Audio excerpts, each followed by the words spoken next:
Welcome back, precious poetry peeps. My name's Filet Mignon, and this, as you may know, is medium rare poetry. If you're new to the channel, welcome. I was thrilled to come back after my extended leave to find that my subscribers had gone up to 50. So I'm so very grateful to all the new subscribers and to my loyal followers. Now, just recently we had our ANZAC Day commemorations, and for those of you who aren't from Australia or New Zealand, this is the day when we commemorate all those who've perished or been injured in wars throughout our Australian history.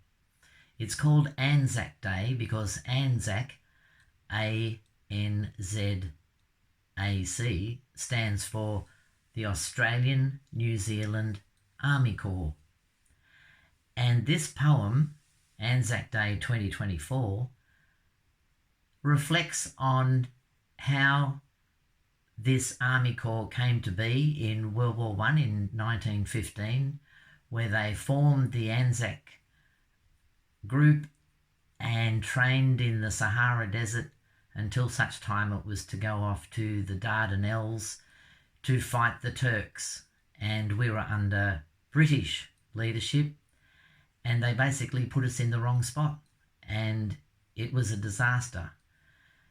But the bravery shown by the men and women who were involved in all this for 11 months of total stalemate, but death and injury and horrendous conditions, is a legend for Australians and New Zealanders.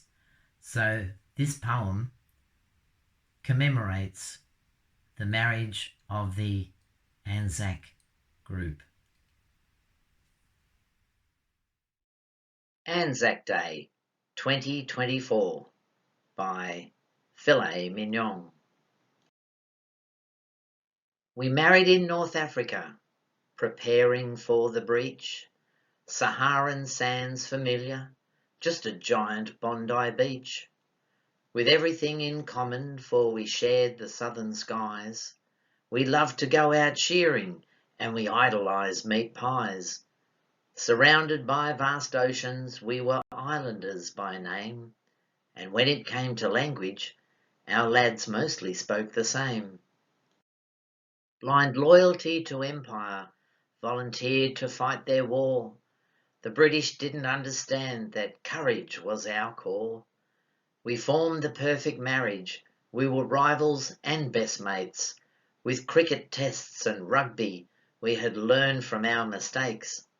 So under London leadership, yes, Churchill and his clerks, they picked the worst of places for our men to fight the Turks. But Kiwis love their mountains, and they mastered this great climb, and Aussies love to excavate, so dug towards Lone Pine. Gallipoli was hopeless as a place to fight a war. You'd never choose the low ground if you had success in store. Persistence was the mindset, so they struggled up that hill, against all odds of victory, with determination's will. 11 months of bloodshed, near 200,000 dead, and all for bloody nothing if you run that through your head. The lessons that were learnt around the shores of Anzac Cove were we had better leaders than the English toffs, by Jove. The southern boys were bonded, and forever praise their name, as perfect friends eternal, and we almost speak the same.